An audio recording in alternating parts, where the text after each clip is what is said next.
moving down to my town. So many faces, different races and voices.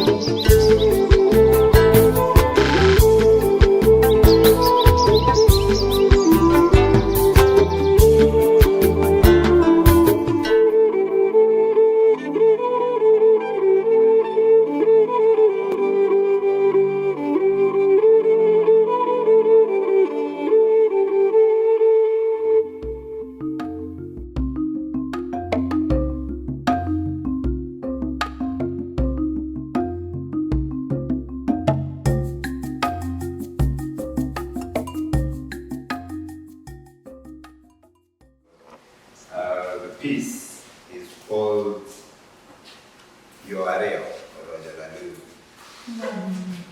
Right? And this is how it goes. So, yesterday, as I strolled in the tiny bushy panya of my village, Pateho, see the flowery panya that leads to the community stream, where I and Nyakamara Atiho always met to renew our childhood vows to stick together and one day have tiny little babies. See, I couldn't resist, but notice this rare, strange flower. It's staggered, frail, tired, and weak. See, lifeless and in the harsh evening breeze, muttering away about something only she could understand. The village announcer says this was the most beautiful flower in the land, that she was so beautiful the angels secretly visited her in the quiet of the night to make acquaintance of her beauty.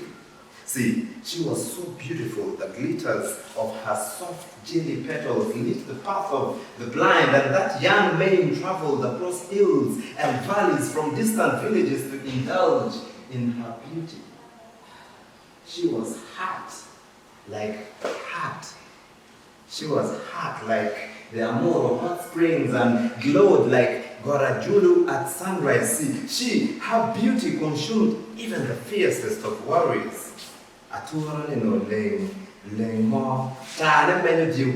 Every man stopped to breathe in on this beauty. But the harsh world never let her alone. So I asked the announcer, what happened to the flower? And he said, a long time ago, when parents were parents, when they commanded respect effortlessly and earned it, when they provided food and shelter to their little ones, see that they passed on the priceless teachings of their ancestors to their offspring, and see, those were the times when our sons and daughters honored their elders. Virtue was the norm, and that this flower glistened in beauty.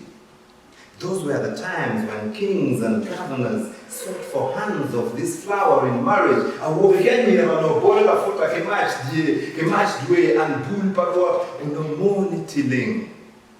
These were the times to reminisce about.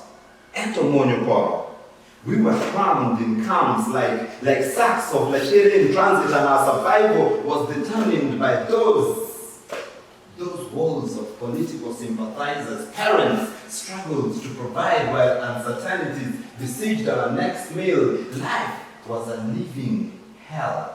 That the teachings of our forefathers were forgotten, and that this flower was neglected to the unsympathetic, blood-thirsty zest of this world.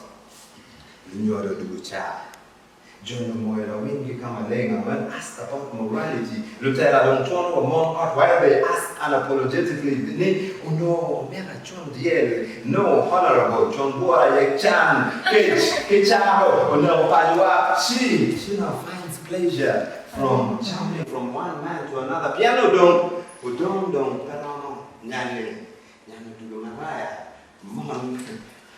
Mona Tengudi, Chalu Nyanya, Olailong, and we boastfully baptized her Abu, the slave queen.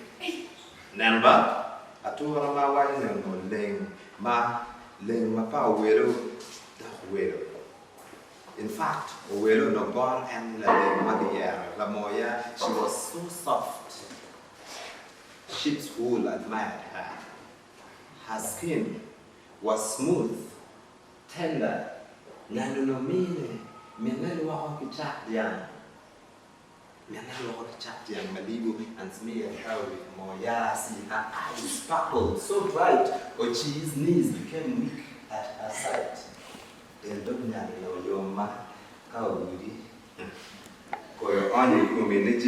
I'm talking of this flower that once stood tall, the pride of Acholi, Nyao, those beads were captives to the rifts of her waist. The peacock lied about its beauty. The sound of her walk reached like the song of Lorena. On that sound, little children went to sleep. See, the birds and beasts of the wild would dance to her rhythmic melody.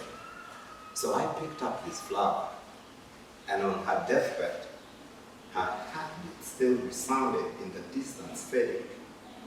Her sweet aromatic scent brought love letters in the galaxies, and the warmth of her life was all her presence. See, only we could water her.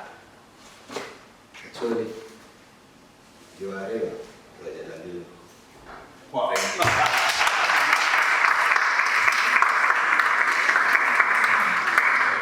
Moving down to my town. So many faces, different races and voices.